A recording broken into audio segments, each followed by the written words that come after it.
चंद्रयान-3 के रॉकेट का एक हिस्सा पृथ्वी पर आया वापस, प्रशांत महासागर में गिरा, इसरो ने दी जानकारी। स्पेस एजेंसी ने बताया कि ये हिस्सा बुधवार दोपहर 2:42 IST के आसपास पृथ्वी के वायुमंडल में दोबारा से प्रवेश कर गया।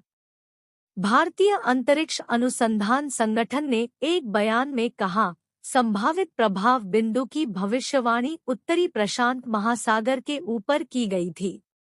फाइनल ग्राउंड ट्रैक भारत के ऊपर से नहीं गुजरा।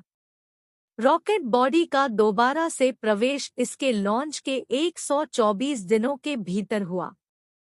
चंद्रयान-3 के रॉकेट का एक हिस्सा पृथ्वी पर आया वापस, प्रशांत महासागर में गिरा, इसरो ने दी जानकारी। चंद्रयान-3 के रॉकेट का एक हिस्सा पृथ्वी पर आया वापस, प्रशांत महासागर में गिरा, इसरो ने दी जानकारी। चंद्रयान-3 LVM-3 प्रक्षेपण यान का एक हिस्सा अनियंत्रित होकर पृथ्वी के वायुमंडल में पहुंचा, इसरो ने बताया। आगे क्या होगा? इसरो ने कहा कि LVM-3M4 प्रक्षेपण यान का क्रायोजेनिक ऊपरी चरण ने बुधवार को पृथ्वी के वायुमंडल में अनियंत्रित होकर दोबारा प्रवेश किया।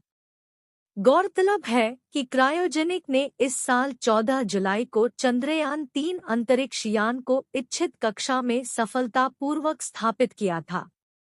इसरो ने एक बयान में कहा कि उत्तरी प्रशांत महासागर के ऊपर इसके संभावित प्रभाव बिंदु गिरने की भविष्यवाणी की गई है। चंद्रयान-3 LVM-3 प्रक्षेपण यान का एक हिस्सा अनियंत्रित होकर पृथ्वी के वायुमंडल में पहुंचा, इसरो ने बताया। आगे क्या होगा? LVM-3 प्रक्षेपण यान का एक हिस्सा अनियंत्रित होकर पृथ्वी के वायुमंडल में पहुंचा। PTI, बेंगलुरु। इसरो ने कहा कि LVM-3M4 प्रक्षेपण यान का क्रायोजेनिक ऊपरी चरण ने बुधवार को पृथ्वी के वायुमंडल में अनियंत्रित होकर दोबारा प्रवेश किया। गौरतलब है कि क्रायोजेनिक ने इस साल 14 जुलाई को चंद्रयान-3 अंतरिक्ष यान को इच्छित कक्षा में सफलतापूर्वक स्थापित किया था। इसरो ने एक बयान में कहा कि उत्तरी प्रशांत महासागर के ऊपर इसके संभावित प्रभाव बिंदु गिरने की भविष्यवाणी की गई है। यह रॉकेट LVM-3M4 लॉन्च वाहन का हिस्सा था। यह भारतीय समयानुसार दिन में करीब 2:42 बजे के आसपास धरती के वायुमंडल में दोबारा प्रवेश कर गया। 124 दिनों के भीतर हुआ अनियंत्रित रॉकेट के हिस्से का दोबारा प्रवेश इसके प्रक्षेपण के 124 दिनों के भीतर हुआ।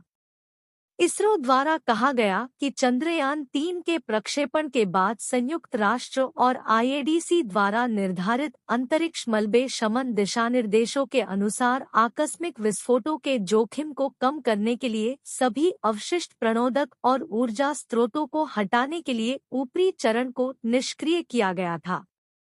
चंद्रयान-3 लॉन्च के बाद संयुक्त राष्ट्र और IADC द्वारा निर्धारित अंतरिक्ष मलबे शमन दिशानिर्देशों के अनुसार आकस्मिक विस्फोटों के जोखिम को कम करने के लिए सभी अवशिष्ट प्रणोदक और ऊर्जा स्रोतों को हटाने के लिए ऊपरी चरण को भी निष्क्रिय किया गया था।